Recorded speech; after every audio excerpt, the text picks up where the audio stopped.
Well, hello. Hi. Don't you feel like Hey, so this I'm is a gonna oh, I'm gonna cut you off because I'm getting a message. This is weird. I've never seen this before on StreamYard. We're having trouble streaming to Facebook. This is an issue on Facebook's end. oh my. Weird. Anyways, we are on YouTube, thank God. Maybe I will try again. Oh no, if I try you gotta love technology, right? I know, Let and me see.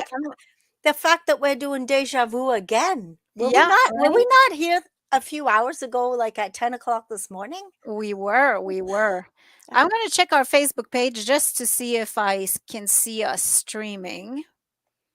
Um, nope, we're not streaming. oh boy. Oh Technical gosh, this is issues. this is great. We're on YouTube, so I guess we're gonna have to stay on YouTube for this one, and then I'll repost the link On from YouTube Facebook. to Facebook after. All right, so we're here today because we have been hosting a whole bunch of meet your candidates Mhm. for the past 3 weeks, and we've met with a lot of them over the last 3 Mondays, and then we realized that sometimes some of them cannot be on a Monday morning. A lot of people work, so we opened up two more dates, which is tonight and Wednesday night, to meet with whoever can come and meet with us. And tonight we have Christopher Leclair and Denis Sabourin. So let me bring them on. Okay, guys. So I don't know if you heard, but apparently we're having issues with our Facebook feed. So we're on YouTube, and I will be streaming this on Facebook from YouTube after we're done. But hopefully, we get some questions from our viewers. Anyways, so how are you both today? I'm good. I'm a little sick, but that's what happens when the fall comes around. Other viruses, of course, come around, and that's just the reality. Yeah. So my voice is a little messed up. Then I apologize for that tonight. Oh, okay. And Mr. Sabourin, who was in the green room before, how are you doing? I'm good, Julia Maylee. Thanks for having me, and it's a pleasure to meet you, Christopher, online here. And that, I'm looking forward to the conversation on the extended edition of the morning version of Monday Yeah. with the Speaker Chicks. Yeah, yeah. Of course, we all majority of us probably do work day jobs, so it's harder for us to get on during the day. But I Yeah. do applaud the seeker for having us tonight and during the evening, so we can present ourselves to the constituents, so they can learn more about us. Yeah, no, Yeah. It's important. that is wonderful. So basically, you're both applying for a job. You're applying for a job at City Hall as counselor. Yes. So we'll start off by you telling us a little bit about yourselves. Okay. Of course, I'm Christopher Leclair. If you don't know me, I was born and raised in Cornwall. I have a background. I'm currently studying real estate, and I have a background in behavioral psychology through Laurentian University, where I studied basically behavioral science and the general arts and science. And I believe it's time that we get young, energetic individuals running for office. It can bring newer ideas and identity downtown, and it gives more options and more opinions, and of course more people working together to make choices on behalf of the city and for the residents of Cornwall. I live a healthy lifestyle, and I support two local gyms, and so local business is a big backbone, and that's why I rather support the mom and pop gyms. I go to Quest Gym, and I also go to Summit, and supporting them is a big thing for me, because without our businesses, the economy is not healthy, and if we don't have an economy, we won't have one at all. So basically, that's a little bit about me. Thank you. Perfect. Mylise, I'm just going to post the feed from YouTube on our Facebook page, so you go ahead and ask questions while I'm. All right. Do I get to answer as well? The first Well, one? now, yeah, now it's your turn, Mr. Sabourin. Actually, it's Dennis. Don't get Okay. into this Mister stuff. Look, I've been involved in the community in a lot of ways over a number of years, and I always feel that when I look at these type of situations where you have municipal elections and that, it's another way in which to continue making contributions to the community. I'm a native of Stormont, Dundas, Glengarry. My parents ran a business in neighboring community of Monkland. That's where I grew up. Went to high school in Maxville. Took a journalism program at college. Worked in journalism. Worked in across the country. Came back into this area. Got involved in politics with Bob Kilger way back in 1993, helping out in his campaign. And he asked me to work for him. I stayed with him until he was defeated in 2004. From there, I continued around Parliament Hill, working for members of Parliament. Left the Hill in 2011, and I picked up a paralegal license. Now, a paralegal license is kind of that tier below a lawyer. It allows one to continue with advocacy work and to represent clients at tribunals and in other matters. So I kind of like that aspect of advocacy work, and I see that as an extension as to what a person is expected to do at City Council, advocate on behalf of the constituents, the residents of Cornwall. I also spent 15 years as a Catholic school board trustee, and I enjoyed that experience a great deal. I also, after 15 years, I kind of thought, well, it was time for a younger generation of leaders to step up around the board table. And that's why I didn't seek re-election. But it's interesting to note, I've always had this following of politics at all levels. And no matter what the age, I think fresh ideas are always a good perspective. There's no one at any age category has a monopoly on fresh ideas. I want to bring fresh ideas, my experience to the council table, and also the concept of understanding politics and what it is to be part of a team and to contribute to that team debate process to bring forward these ideas and to enact a strong, vibrant, progressive representation for the city. If may I add to about myself for the people? Of course. I during the months of June, July, and August, I did a food drive for Center 105, which is a breakfast program for those that are less fortunate. I also worked, volunteered with Habitat for Humanity, and people should know about Center 105. If you're having a hard time feeding yourself with the high cost of inflation and your common bills, visit Center 105. They'll provide you a free breakfast and somewhere safe and to be warm. I can't talk enough about this organization. They need help, and they recently did a fundraiser, and I have to give credit to Tyler and his crew that work hard every day. I've never seen such hardworking people, and they just are doing a great and amazing job. And I just gotta basically give a fist pump to Taylor and crew. Yes. Right. Didn't we have Center 105 on the show recently, Mylise? We had done an interview with them, Yes, yes. I believe. And And they had they're an open house day for the community as a whole. They had an open house, and that Nice. so it was kind of interesting to see. My next door neighbor is heavily involved with Center 105. He organizes a garage sale each year. We always help out on that and raises money for Center 105. I think this year, though, he said it was going to be his last year in doing that. So hopefully someone will pick up the banner there. Awesome. Okay, so we're gonna move on to more serious questions. I sincerely apologize. I know we have people watching. I'm just not sure if they can ask questions or not. They should be. It's on YouTube. They can.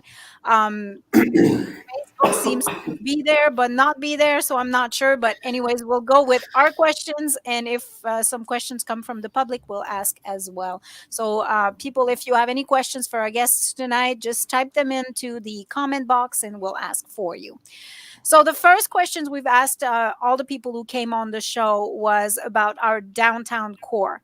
Do you think our main street, our downtown core is vibrant, healthy, and successful? And of course, here in Cornwall, we have two downtowns. We're in a very unique position. Do you think they are healthy? And if not, what would you do to change it? I'll start with, Um, yeah, go ahead. I'll answer. Currently, with the current lawsuit that's going on against the city, I don't think downtown is doing as well as they should be doing, but they've been doing good under the circumstances that we have been through during COVID. I think that we should be helping out businesses a lot more, and we should be bringing in more programs. Uh, I think the city should bring back the free downtown parking, as it would help out the community and it would help out the businesses and it would help them just get themselves out of the lost revenue that they've lost during these tough times. But to answer your questions, I spoke to a couple of business owners and they're dealing with the same issue, which going downtown with a current lawsuit with Mr. Bell. But when it comes to business downtown, I think we should be issuing more permits faster. We should get a task force on permits, because it seems like we can have a better downtown. It's just the permit timeline is not fast enough, and we can always do better. That's what I believe in. We can always do better, and we need to do better because our businesses are struggling. And if we lose business, we lose revenue. And if we lose revenue, we lose services. So we have to help our businesses, and we have to just do it as a group. We got to get answers. We need answers to figure out the issues, because if we don't get answers, nothing can get fixed. Okay. Denis?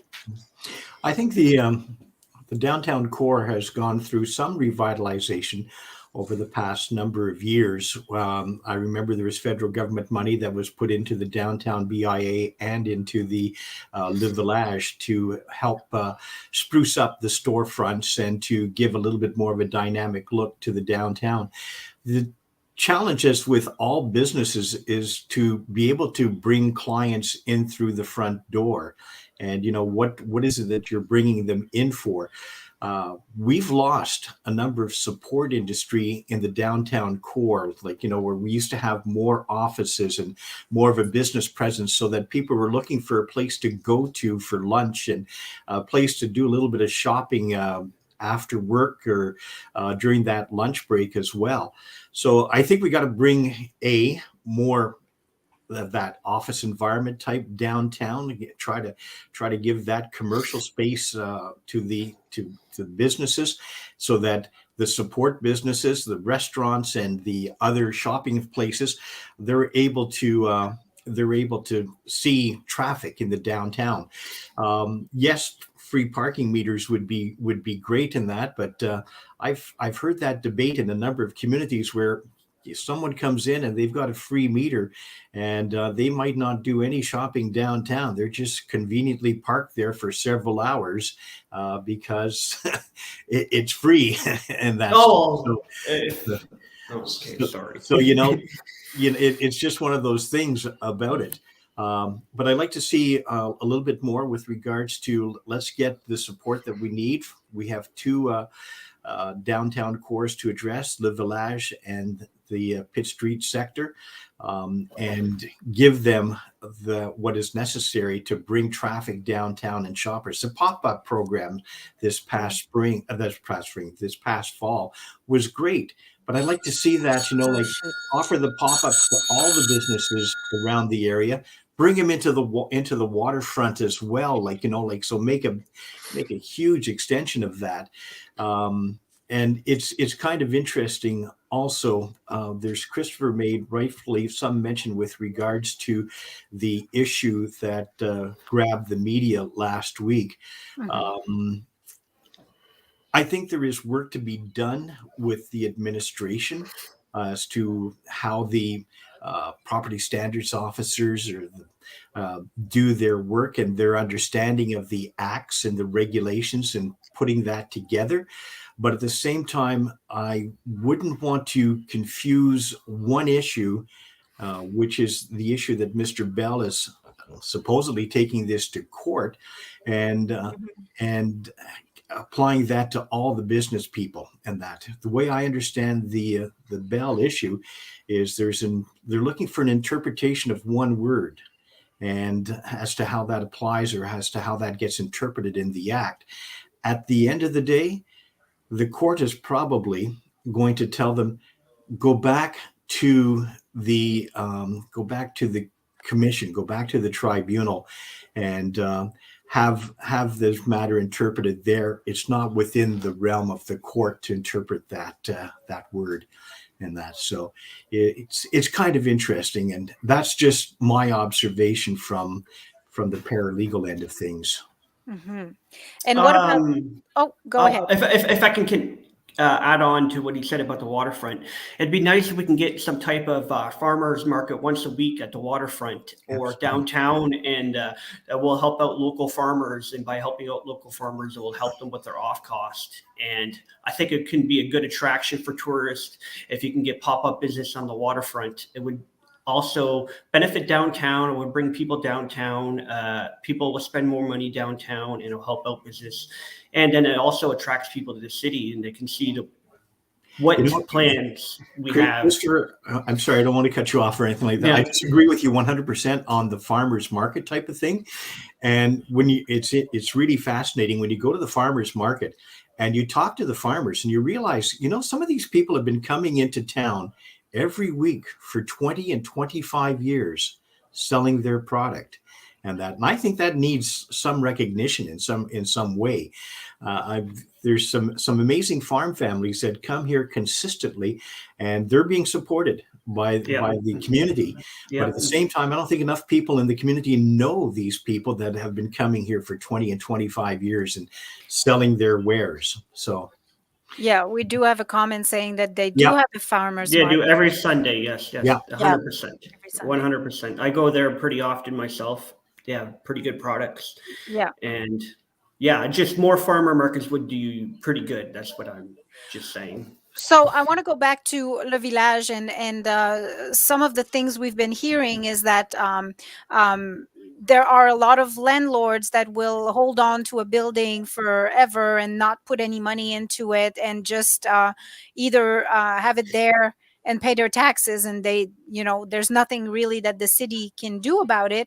But how is there anything that you can see that we could do to try to beautify the Le Village and to make it more vibrant and inviting? That's a good question, actually. Maybe forward some type of bylaw where we have some type of standards, and if you don't follow the standards, that you got to have some type of consequence, because basically people should be taking care of their properties and looking after the renters, because if they don't take after the renters are going to want to have to move out and find another location, and then the same owner is going to have the same issue, and it's just basically a revolving door that needs to be fixed. It's simple as that. Denis? Well, once again, I agree with the idea that we should be enforcing property standards all the way around. We want safe places for the consumers to go and shop, safe places for people to live at, so that we want to make sure that property standards are in place. And the difficult thing is, you want these people that invest in owning a property to be able to offer it to the community, rent it out, and give it to, these entrepreneurs that we seem to be lacking in the community at times, the people that are ready to start up a business and that. And I think that's what we should be doing, is giving them more startup assistance so that they can look at setting up some type of business, and possibly some rental assistance from the landlord, or some type of incentive that when they come into a store location, that they know that they're going to receive that I don't want to use the word grant here, but receive some incentive so that they're looking at locating in a part of the area that is basically underserved. Now, I'm saying underserved because when you go down along the Le Village area, there's quite a few empty storefronts there. Mhm. And you do have a population there that do need outlets for whether it's clothing or small grocery outlet, convenience stores. There's a few of them and that, but you need to have that to make the village a little bit more vibrant as far as the consumer is concerned. And that's something that I like to look at. I do know that the association there is trying to do their darndest to build it up, and they need the support that they can get from the community. Mm-hmm. Mhm. On that subject, we should probably be looking at the commercial taxes. I know we have one of the highest taxes commercially in property tax and commercial tax, but if we can help them out with some type of, I don't know, discount on taxes for the first, I don't know, 3-4 years, that will benefit the city, because then you have another business that's gaining revenue for the city. It also programs that will help them out. I agree with that. Uh, Programs, commercial taxes, and programs just to get them going. It's important. You need these programs because the failure rate in the first few years of a business owner is pretty high, and we need to help out businesses. It's simple as that. Okay, thank you. Next question. So we know there's a housing situation right now in Cornwall. What's more important for our city right now? Building new homes in commercial space, or rehabbing or expanding or better utilizing our existing home and storefronts? Uh, Both, actually. There's nothing wrong with using buildings where you can refurbish, reinvest in. It could be a little cheaper, but also building new could benefit long term. But I believe if there's buildings out there you can refurbish, it's Mhm. not going to waste. Basically, you're not wasting materials, you're not wasting space, and it's always good to work things up. We've seen that recently with the cotton mills, where all the new condos up, they refurbished that, and that's pretty a good idea actually. Just fixing up older buildings and using it. I'm of a like mind with Christopher. I see this as a blended solution here. There's nothing wrong with encouraging new growth, new development, new construction. At the same time, looking at the opportunities with regards to refurbishing some of the existing stock that is there, putting I want to say, like, putting a new face to them with whether it's siding and paint jobs and shoring up storefronts, shoring up verandas on some of the buildings and that, cleaning up in around some of these properties and that. That is all part and parcel to attracting. And at the same time, we've got to remember that, when we're doing this, we're working with investors.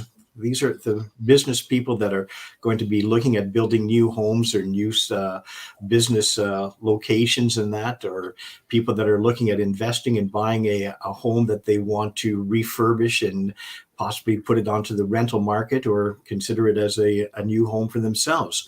And that, so we got to be able to work with them and give them the assistance and guidance that they need. And that, once again, brings us back to addressing some of the issues with regards to property standards and getting a consistent message as to what is expected of these individuals when they're looking at that. At their reconstruction or whatever the case is, that meeting code and the standards that they're expected to have. Okay. Okay, moving along. Well, I've got one question. So what are your thoughts on the McConnell Medical Center closure? Uh, And although healthcare is a provincial issue, is there anything that council can do to attract more doctors to the area? Because I know that's a big issue. Doctors are retiring, downsizes their practices, and there's a lot of people left without doctors right now. that's a very unfortunate situation, but of course, we have to be competitive with bigger cities. We have to do better for the people of Cornwall. We only, I believe, have one walk-in clinic on Pitt, and then there's a family clinic across from City Hall. But what we can do is we could offer them, we already have programs where we pay for their education if they want to become a doctor in Cornwall, and maybe offer them some type of bigger signing bonus or yearly bonuses. We have to do something. I know it would cost a lot of money to do this, but like you said, healthcare is lacking. We don't have enough doctors, and we might eventually have our ER closed for a couple of days, like we've been seeing in the municipalities out of Cornwall. And that's not a good thing, because if you break your leg and the ER is not open, then how are you going to get care? The time waits are long at the hospital. I've seen people between 8 and 14 hours, even 16 hours. It's not good. It's not acceptable. But we got to somehow give them some type of yearly bonus or signing bonus, or somehow attract them here. I don't know if a family doctor, you give them a smaller bonus, signing bonus, a yearly bonus, or a specialized doctor, a bigger bonus. It should basically go based on their practice, and it would cost money, but this is something that you need to do to have a healthy community. We need doctors. That's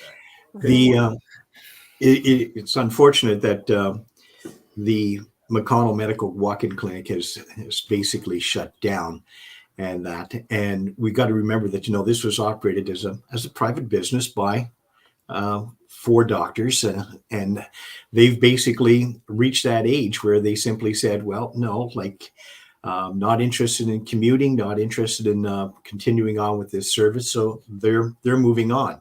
So that gives us, the challenge of always looking at ways in which to attract medical professionals to Cornwall. And we are part of a large medical hub that includes Ottawa. So a lot more of the extreme specialized care, we end up finding ourselves going to Ottawa. But at the same time, I think there are options apart from the recruitment programs that we have. They should be reviewed. They should be looked at what it is that draws graduating doctors into various communities, various sectors. There's not too many that want to actually be general practitioners. They seem to all want to specialize. So, it's how do you draw their attention to a community like Cornwall? But there's 2 things that I want to think about here for a minute. One is there is an increased presence of nurse practitioners, and they could very well be a larger part of the solution with regards to that walk-in clientele that I've got an ache, I've got a cough, a sneeze, whatever the case might be. What is the early prognosis here, and get them prioritized as to whether or not they have to go into the hospital emerge and have further assessment there. The other thing is pharmacists can issue some prescription medications. They can also offer a certain amount of diagnosis on various issues. It's interesting to note that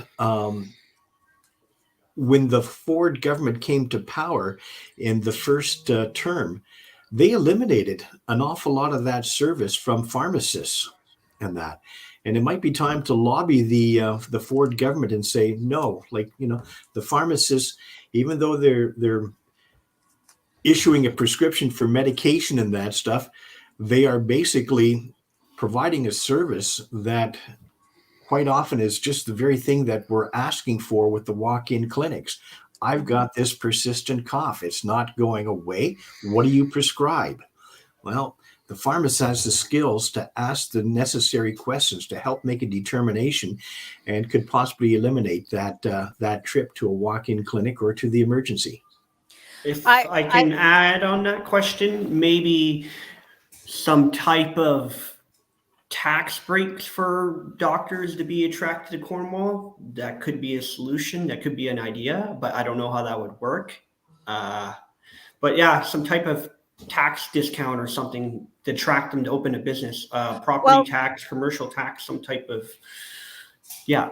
Correct me So, if I'm wrong, but I think that one of the reasons that are walk-in clinics, and I'm saying clinics because the clinic at the Walmart also folded, and the one Yeah. on Second also folded. I think that the provincial government kind of took away the premium that they were getting for walk-in people. yes, Did they take it I away, heard Julie, or did something they like that. get it reduced? I think it was They reduced. they cut back on what the OHIP reimbursement is Right. for their visit, sort of thing. So Right. So, anyways, somebody was asking, will the province pay for more doctors? And she says this because she met a young doctor who was filling in, but was not able to work as a family doctor. There's also I think there's, well, it's another can of worms. We're not going to go there. Well, I think it's simple. The provincial government has to do a better job instead of cutting. They've been cutting healthcare. It's simple. They need to put more money back into healthcare. Yeah. I'm as conservative as you could possibly be, but by them cutting healthcare, it's not benefiting anything.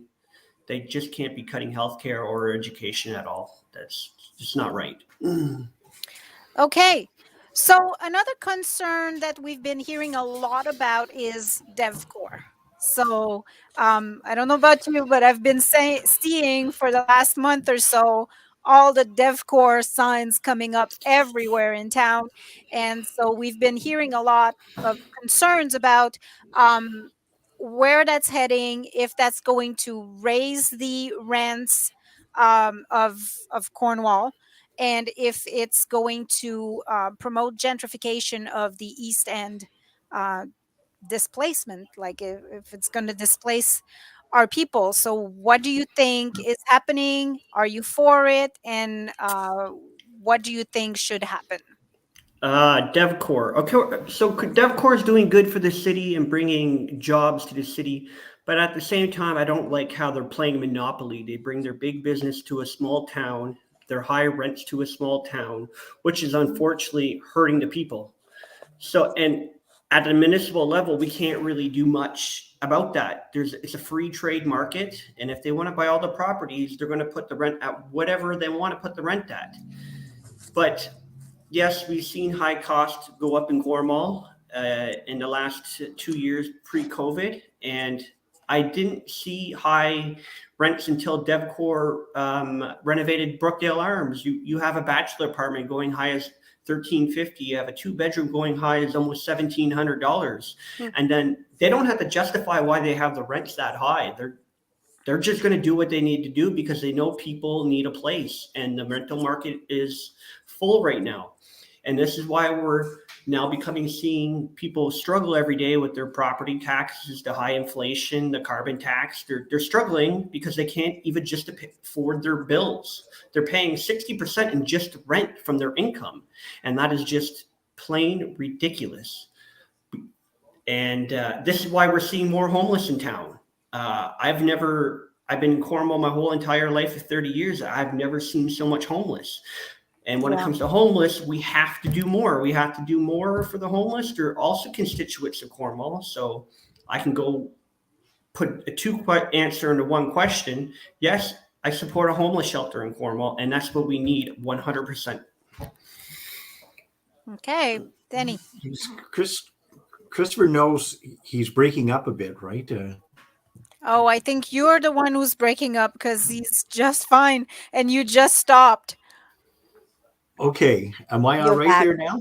You're Yeah. okay now. You're back. Okay, all right. I just had Christopher breaking up on my computer, and I found that a bit strange.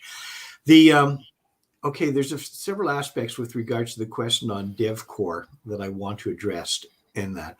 First off, DevCore and their proposed development in the East End and the old NAV Canada grounds and that will be a rather interesting exercise for City Council because there will be a lot of decisions that have to be made. At the same time, DevCore knows what it is to develop and that stuff, but there is a responsibility of the council to ensure that this is not a carte blanche, that all the requirements, the water lines, the sewer lines, the everything that's associated with development of a new residential area has got to be met according to code and standards and that. So there's no shortcuts and it's no carte blanche. They have requirements that is expected, and professionally we believe that they will do that in accordance with what the Act says with regards to development. At the same time, they're coming to town and purchasing a whole host of rental properties. Is well, like they're no different than other people. They're investors and they are businessmen and that. A couple of things to realize. When you're renting a property in Ontario, there is what is called the Residential Tenancies Act. This is what the legislation that oversees renting of properties. Now, you sign a lease. In the first year of the lease, the indication is that, let's pick a figure, your rent will be $1,000 a month. After the end of that first year, you continuing your lease as grandfathered. And that means month to month. The landlord has got to give you 90 days notice on grandfathering you with regards to rent increase. That rent increase is set by the government. It's not set by the rental company. It's set by the government. Now, we have a situation where 2 years ago in COVID, the rent increase was 0%. Last year, I think it was 1.12% or 1.14%. This year, coming up 2023, it's 2.5%. Where DevCo or other landlords get to basically see that steep increase in the price of rental properties is when a tenant gives notice that they are leaving the property and they move out, and now the landlord can actually bring the rent up to what he considers or she considers to be the market value of the property. And that's where you see the rent jump from, say, $1,000 for a one bedroom to $1,400 or something like that. But for a person to think that, automatically that it's going to be a huge rent increase each year, that they have that power, no, that's a misnomer. It is set by the province. What happens, as I indicated, is when a property is, for lack of a better word here, abandoned or given up, and the landlord is putting it back on the rental market, they get to set what they consider to be the market value for the new tenant coming in. Or, of course, when there's renovictions, but I Yep. mean, DevCo did not do that, but like the Cumberland Garden issues there. That was just That was a cash and keys situation. Mhm. That's a common business practice throughout, and as the tenants, tenants weren't forced out; they were given the option. And some tenants, they accepted what was being presented to them, and they were able to take the money that they received and actually use that as down payments on purchasing a home. Okay. It was individual cases there. Each and every one of them is individual cases. Mm-hmm. Okay, next question. Attract new people to Cornwall versus retaining our population. What is more important to you? That's a good question. We need more entertainment. We need more family-orientated businesses, like a play gym, like Cosmic Adventures, because we have families leave every weekend to go to bigger cities that have indoor play gyms. We need better shopping centers. We need better shopping options. All Cornwall really has right now are Dollaramas, pot shops, and Tim Hortons. We need to attract more entertainment. We need to attract more businesses, and we need more family-orientated businesses. I don't know if that can help the population grow, but it's one idea.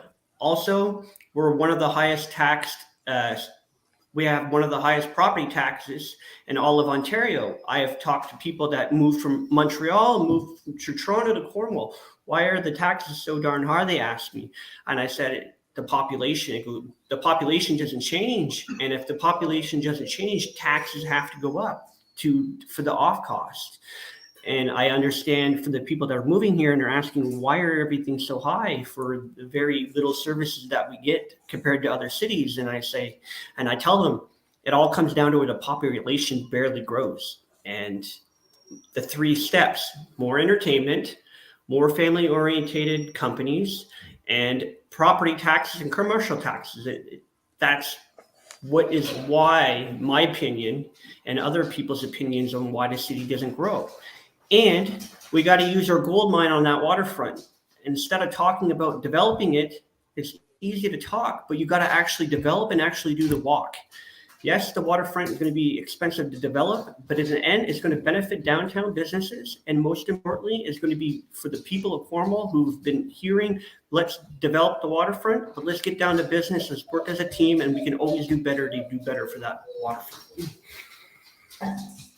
All right, Denis. The question is rather quite fascinating because I see it as a blended answer to this. We want to bring more people to Cornwall. At the same time, we want to keep the people that we have here. On any day right now, we're always being reminded that there's at least 500 jobs that are not filled here within the city of Cornwall, which tells me we have to do more by way of a marketing exercise in increasing our human resource. That is, we have to demonstrate to people that there are meaningful careers, there are very enjoyable reasons to come to Cornwall, and that you can have a great environment in which to raise a family and that. So those are 3 factors. Christopher's alluded to them in a very roundabout way. But at the same time, in attracting new people to come here and filling those vacant jobs and that, you have to ask yourself, well, what can we do to keep the people here? And that, in that respect, I'm looking at the young generation, the kids that go off to college. They find themselves in a secondary school setting where their dreams are about to come true. They've got this fantastic course that they're taking, and nearby there is that employment opportunity after they graduate, and they don't have to come back home. And that, Yeah. you know? So what I've said to a lot of people, and I've raised this a number of times, I think that Cornwall, the community college arrangement, is not working for us. I think Cornwall should have an independent, standalone community college. 100%. We should increase the scope of courses that we offer, so that instead of them going away to find employment, they can actually get their education. They can actually get it here. At the same time, large industries, large employers could look at it and say, well, you know what? They're turning out 30, 40 grads a year here. Maybe I should look at investing in this community, because this is what I want. I want a constant source of human resource, new people coming into the careers. A simple example. Within the airline industry right now, there are 50,000 openings for pilots. Within 7 kilometers of driving from Cornwall, we have an aviation facility that could be blended quite nicely with the college to offer a pilot training program. Look at the number of colleges that offer pilot training programs in Ontario. I think you're going to be lucky if you can count 5 in that. It's an opportunity, just an opportunity. But I think there has to be that local hands-on marketing and management of it. And not a world of respect to St. Lawrence College. I went to Algonquin, but no, a world of respect to St. Lawrence College in that. And I just think that the brand should be Cornwall College, and sell Cornwall first and foremost as a place to get that post-secondary education and a place for a career after you have that education. I like that idea, but at the same time, where would the money come from for a Cornwall College? I do agree that we have a college. We have the infrastructure there in place right now, and that's and anybody that's involved in education, whether it's a primary, secondary, and post-secondary, they will all tell you it's a competitive marketing business. That's what it's all about. That's how you succeed with bringing students to a college or to a university. You're out there competitively marketing your students, your programs to bring in students. And quite All right. often, when those students graduate, they're set for the better part of their career within that community. Perfect. I'm going to move on to another question because I have a few coming on. So this is an interesting one I haven't heard before. Do Yeah. you support marijuana tourism, and what would you do if you won your seat to promote it? I don't even know what that is. I don't even know what that means. So Marijuana tourism. yeah, I think the I song do. goes, "Take a trip and not leave a farm." I don't really know how to answer that question, but I believe we have enough marijuana stores in town that it promotes itself. I wouldn't, per se, let's promote marijuana come to Cornwall, because that could be don't know how to answer that, but that no, I would not want to promote come to Cornwall and become a marijuana smoker. No, I don't know how to answer that question. That's like, I don't know if that's a troll question or if that was a serious question, but I think no, it was a serious question, but I I- haven't heard of marijuana tourism. I'm ignorant on the topic. So, Denis, do you have anything to say? I'm a little bit like Christopher. I'm not sure exactly how to answer that. I would like, what is being proposed here by marijuana tourism? Is this like is a it an event or 420 something like day that, or or something. is Like, it like in British Columbia where you used to have the magic mushrooms and they would have these groups that would just go off into the wilds and harvest magic mushrooms wherever they could? So Yeah, I I'm really not think it would have sure. to be defined more. Anyways, Mhm. moving on. Yeah. Is there something city council can do about the fentanyl problem in the city? It's so sad to see so many young people falling victim to this epidemic. I believe, did Cornwall not have a safe place for people to shoot up their Well, that's drugs, another or question. Yeah. Somebody says that. Candidates support a safe injection sites and yes, more awareness on the need to have narcan kits and where they can be acquired. I would support it if there was enough users for the program. Uh, yeah, I would 100% support it, but at the same time, you can work with higher up governments to get funding for these type of programs. Yeah, So I think that is the key, is obtaining greater support from the higher levels of government. There is a need. There's a definite need with regards to safe injection sites and Narcan kits for emergency responders. It's almost in some communities, it's almost like the portable defibrillators, and that you can almost ask in a restaurant as to, is there a Narcan kit here or something, and that. So it is something that I believe has got to be addressed, and that I don't have any indication of the statistics or anything like that, but I've certainly talked to a number of people that have told me that there are far too many overdose deaths within the community that most people just don't know about them. maybe maybe the police can have crack down on the drugs more than they are, but they're doing a very wonderful job at it. But it also probably comes down to how is it being trafficked into the city? How is it coming in and out? But at the same time, funding should come from higher level governments, because as a municipality, we only have so much tax dollars to play with. And if we don't know the numbers and we don't know the situation, then you can't say, yeah, we're going to fund this. Here's money. But I think maybe a group of people should do some research project like that, like a task force or something. But yes, that's a pretty big issue, fentanyl overdose. We see it all the time in the paper, and yes, something should be done about it. But at the same time, and as a municipal government, we can't do it by ourselves because we're limited sources and limited money. So higher level governments would have to help out on that. Okay, thank you so much. I'm going to ask you one more question on my end. Then I think Denise has one question for you. So we're talking of change and new priorities with a new council. Please tell us, what 2 or 3 new priorities you have for council, not things already on the books. So new ideas. Of course, we need to work on providing a homeless shelter for the homeless.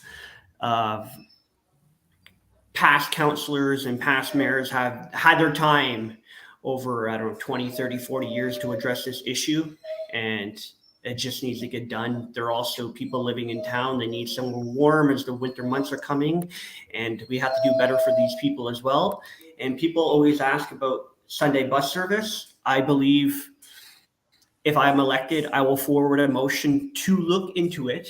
I'm not going to say it's going to be a 100% thing, because we don't know if we have enough funding or enough ridership for a Sunday bus service. But yeah, someone posted about that in one of the Cornwall group pages. Why is there no Sunday bus service? From my knowledge, they looked into it before, but times have changed and people need to get to work to Industrial Park. Sunday bus service, whether it's every hour, not every half hour, whether it's half a day, it should be looked into, because Belleville has a Sunday bus service and they're not much bigger than Cornwall.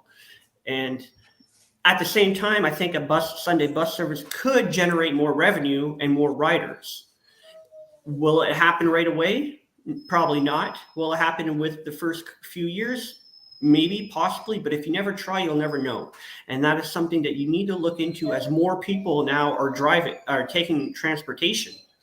Also, I know seniors have a bus discount service, but seniors as well should get a bigger discount on a bus, and possibly some type of taxi service.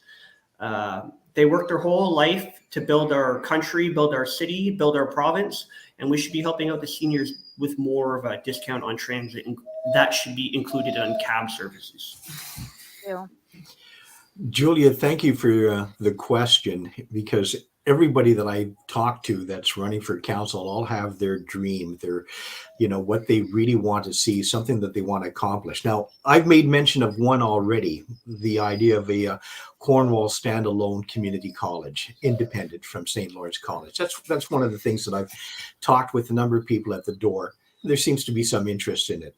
The other thing that I've talked with to folks at the door that's not on the agenda, it pertains to the waterfront. And what I would like to see at the waterfront is the development of an amphitheater. We have a great stage there. The unfortunate part, when you talk to entertainers, they tell you how hard it is to engage with the audience, because that first bench or so is pretty far away. And there's that walkway right in front of the stage, so that people that are walking out for their little stroll and that stuff are basically, having a conversation with those people in the first row of the benches, and the entertainer feels like, nope, it's not connecting here. They've also told me about, like the irritant of, if you're doing an afternoon show, an evening show or something like that, you're getting the sunlight right in your eyes so that you're not seeing the crowd at all. What I'd like to see is an amphitheater, taking advantage of the landscape at the waterfront at Lamoureux Park, have tiered seating for maybe 300, 400 people, be able to organize a number of festivals over the summer months, so that we would have a continuous Cornwall Summer Festival, bringing people downtown, meal or something like that before the concert or the show. At the same time, bringing people from the outlying area to see something along, some type of festival event. So that's something that I would like to see with regards to some planning, some thinking, and possibly implementation down the road and that. But I think it would be an added bonus to our waterfront, and would give us a venue from which to develop a whole host of activities that would see the community gather in the waterfront. And with that growth, we can see other aspects of the waterfront develop, like what's wrong with the patio off from the curling club? What's wrong with, continuing on down the walkway and maybe having some patios or some restaurant development down by the weave sheds, or down where the harbor land is, or where the storage tank that is supposed to be disappearing, and things like that. So yeah, that's something that I would like to have in the conversation with regards to the waterfront. the same time, I know that we're going to have to address the issue of the landfill site. It's on an extended, once again, an extended government approval for I don't know how many years, 3, 4, 5 more years. But I would like to see us look at the possibility of incineration. And I think that the technology is now there. Some people tell me that you can incinerate and actually reduce your carbon footprint. People will say we don't generate enough waste or garbage to keep an incinerator going 24/7. I basically understand that incinerators can now basically dig up the landfill site that we've been packing the garbage into for the past 30, 40 years and put that through the incineration, thereby eliminating the possibility of groundwater contamination from that garbage that's decomposing or decomposting. And I think it's something where we can actually see revenues generated and generation of power. And it would be something that would be a service to a whole host of other communities in the area as well. So that's some of my out of the box thinking at this point. If I could add on to that, I agree we need a landfill site. And by doing that, I think we should look into the water meter system that the city wants to bring in, because these are two very big projects that would be going through. Instead of doing a water meter system, we should be putting that money towards a new landfill site. And the water meters also at the same time, there's a lot of backlash from the community, and as representatives of the city and of the people, we should be following what the people want and not what council want to pass. So if the people don't want the water meters, it's for council to figure out on how to make that work with dollars. And with the high cost of inflation, with the high cost of their bills, they can't afford any more water taxes. We're already one of the highest taxed cities. How are you going to tell a family of 5 or 6 or 7, oh, you went over your water usage, let's charge you more? And basically, why break something that's not broken? Cornwall doesn't have to be like every other city. Cornwall's unique. And if you have, the city also put out a water meter survey a few years ago, and I believe the number was over 70% of people are against water meters. Therefore, if what the people want is what the city council should be doing on behalf of the people, they say no, then it's a no. It's simple as that. But that money towards the water meter should go towards a landfill site. 100% agree. Something like that. Can I address I address the water meters? I don't know what you're doing time. Go right ahead. Go ahead. The thing about it is the water meters right now is the horses outside of the barn door is closed. The council has hired a consultant, $1.5 million, to implement the water meter proposal. And the council is basically looking at the costs of the water meters. And if they're not already on order, I understand they're going to be shortly on order for a tune of about $17 to $20 million, thereabouts. Too much money. That's the problem. Too much money. What it boils down to right now is you've got to look at the composition of the new council coming in.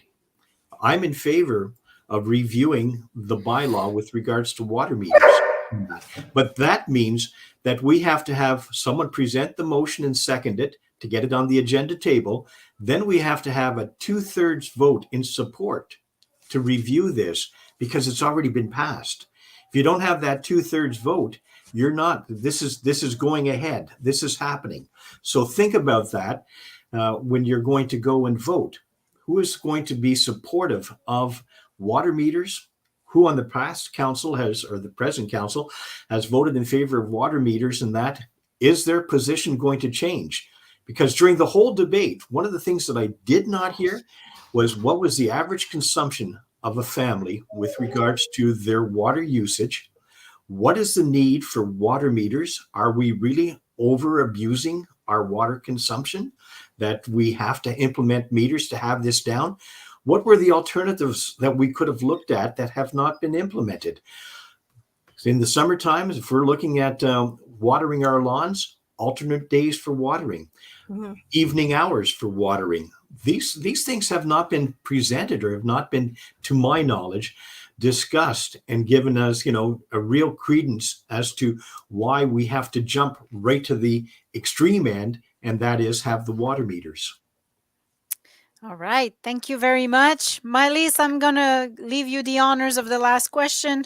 Well, we've certainly had a lot of good discussion over the last hour.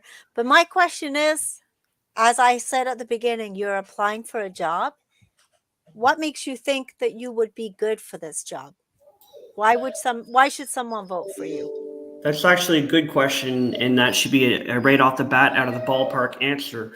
I believe that I could bring a transparent, honest attitude downtown while actually representing the people and listening to them and getting things done for the city.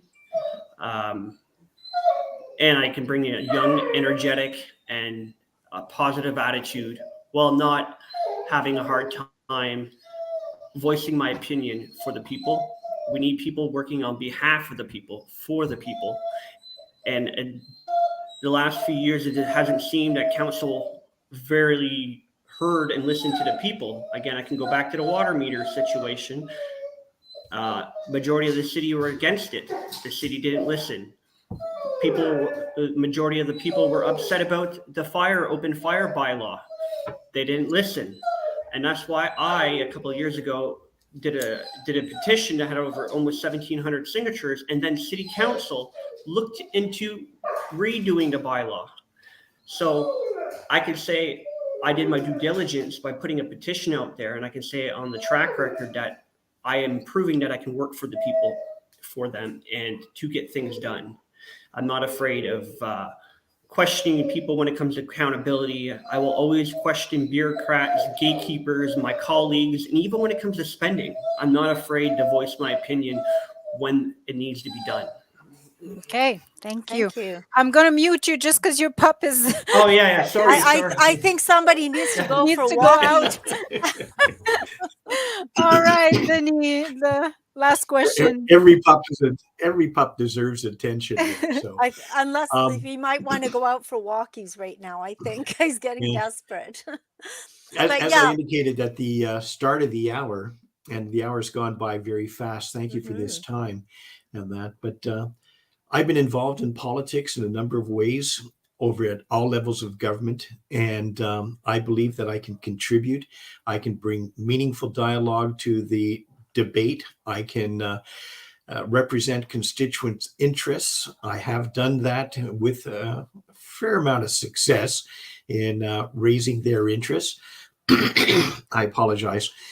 At the same time, I want to bring new ideas to the table. I know the idea of team building is instrumental towards accomplishing things at City Council. I can be a strong member of the team. I can help to generate results, and at the same time, always mindful as to what it is that the residents of Cornwall are looking for from their council. So I want to just basically be able to put that experience to work for them.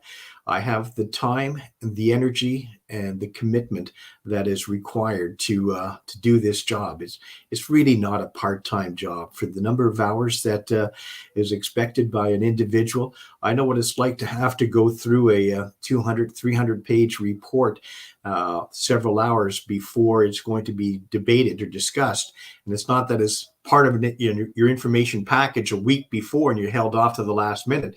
Quite often, these type of things get presented to you at the very last minute. And that's so to be able to understand and digest that type of information, that's quite a meaningful requirement.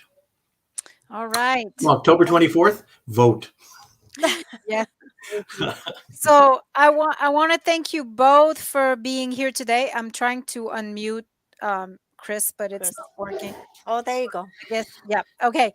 So I want to thank you so much for being with us tonight to let our viewers to know a little more about you, especially you, Chris, because we haven't seen you at the other events. the So I'm debates. glad that we got a chance to talk to you. Yeah, unfortunately, I have a sick mother, so I can't always show up to a lot of the events. Yeah. Family will always come first, Absolutely. and family should always come first. Yes.